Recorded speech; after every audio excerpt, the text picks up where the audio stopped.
I'm creating a website. I'm scared I'm going to leave something out. What things do you suggest I might need to get mine going, to add to it? Like, what would help me? How can I make sure that I'm answering the questions that my potential customers are asking? And the first thing I would say to them is to relax, because the good news is it's internet. It is not print. So you're not printing 10,000 copies of your website to hand out. So things can always be changed. But Even if 10,000 people came to your website, you could still change it tomorrow. I love that. That's actually probably the absolutely. best website advice I've ever heard in my life. That is great Yay! advice.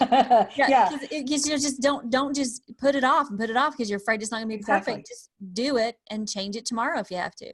Exactly. Done is better than perfect. And Yep. getting it out there and getting it out to the world, because you're always, and Sheila, you can probably relate to this, because I tell, and not to leave you out, Nate, but I tell people all Thank the you. time that when you move and you move into a new kitchen, I always have to go back in and rearrange where the silverware and the pots and pans go, because once you actually start using it and working with it and finding out where clients are going on your site and making use of all those wonderful analytics that are out there, because you can tell where people are coming onto your site. You can tell how long they're staying, if they're finding out the information that they need. And if you don't, you go back and you tweak, because it's not permanent.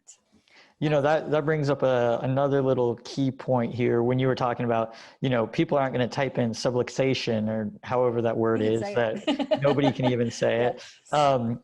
But they might be typing in onto Google something like "my back hurts."